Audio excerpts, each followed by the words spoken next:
David Plouffe is a former campaign manager for Obama's 2008 presidential run, as well as a former senior advisor to President Obama, and he joins me now. It's great to have you here. Great to be with you, Chris. Let's start with the day one of the Republican, House, and it was wild because it felt to me like they just had this very disappointing showing. It seemed to me to show that they were stuck a little bit in their own bubble. They believed their own hype. They weren't communicating with media and voters. And day one, they come out and it's like just all base maintenance. Yeah, they're doubling down, tripling down. I mean, listen, a lot of House Republicans make people like Blake Masters and Mehmet Oz and even Herschel Walker look like, milquetoast moderates. Yeah. So I guarantee you that maybe there's 10% of the electorate that was voting for investigations on Hunter Biden and to make it easy for insurrectionists in prison. That's about it. Everybody else wants you to focus on kitchen table issues. So it is predictable, and I don't think it's going to change. And Kevin McCarthy has no control. What's fascinating about this is the people in his caucus who should have the strongest voice are the members who just won in New York, the ones that had in California that delivered the majority. That is something about Nancy Pelosi. She always put her vulnerable members first. She obviously had to cater to the left and, the center right in the caucus, but she really saw the world through their eyes. And Kevin McCarthy already on day one has basically said the crazy, the ghost horses, the MTGs, they're going to drive the bus here.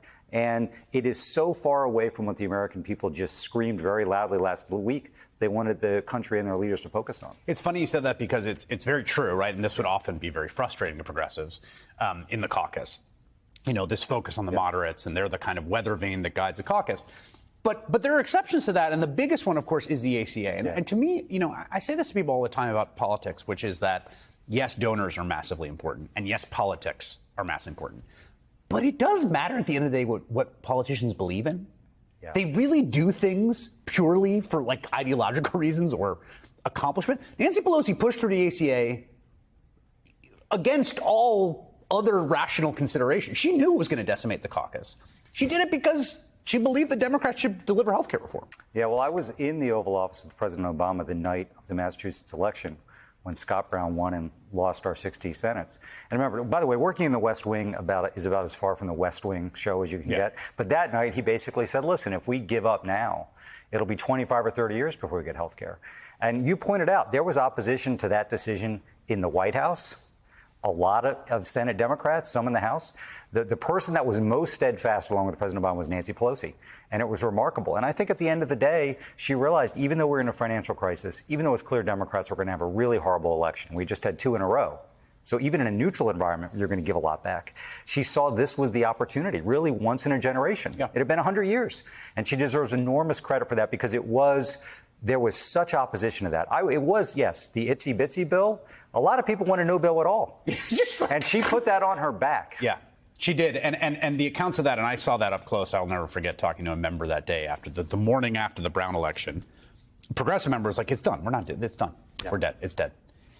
Here's the other thing that I note about her is managing the caucus. I thought this reporting that came out in a book about the 2 impeachments, about how she tried to kind of manage that she was caught between progressives who wanted to leave no stone unturned by pursuing multiple potential crimes by Trump, including Mueller's evidence, violations of the Constitution's emoluments clause, hush money payments, and politically vulnerable Democrats who pushed for a more narrow, tailored strategy would get the saga over with as quickly as possible.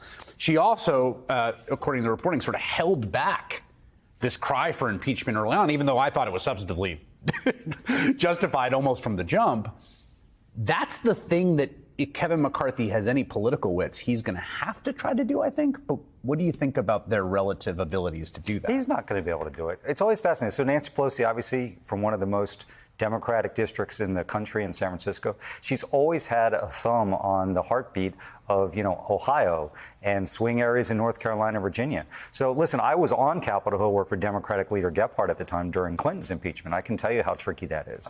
And to watch her navigate this, and it was, we had the pandemic. You had an unguided missile in the White House and Trump. You had 2 impeachments. And somehow she was able to navigate this. It didn't make everybody happy, but she did it with great skill. Kevin McCarthy has no chance to control his caucus. None. My only question, quite frankly, is how many speakers of the House are going to be in this Congress? 2, 3, 4?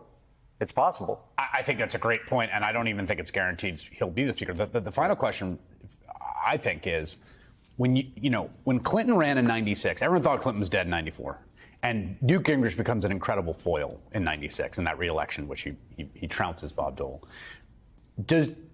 At the pure level of politics, how much does a House caucus bowing to its most extreme members help the opposite party incumbent president? Well, the most important factor in 24 will be who the nominees are. That's Broadway. But there'll be a sense from voters. They just said, that we've got to remember, yes, the Democrats did a lot of important things in the last Congress, but that was more a vote against the Republicans than the Democrats, in my view, what we just saw last week.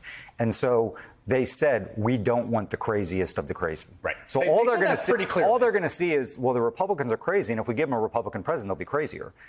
And listen, you got to remember, let's look at New York. First of all, the new Democratic leader, Hakeem Jeffries, is from New York. Pretty helpful if you want to win back 4 seats you just lost in New York. It's in your backyard. And these are all going to be occurring in a presidential year. So right now, Kevin McCarthy and all the Republicans, they don't act like it. I think their majority is on borrowed time, even though they just gained it. Yeah. And so I don't think he's going to be able to control this at all because, again, he's made his decision. The people who are driving the bus are the people in safe districts, the most MAGA people, not the people who just led him to the majority in places like New York and California. Well, and one other person was the guy that runs the party, who's down in Mar-a-Lago, who's basically diminished as he is. Yes, but right. not with the Marjorie Taylor Greens of the course. world. David Plouffe, great to have you here in person. Come back anytime.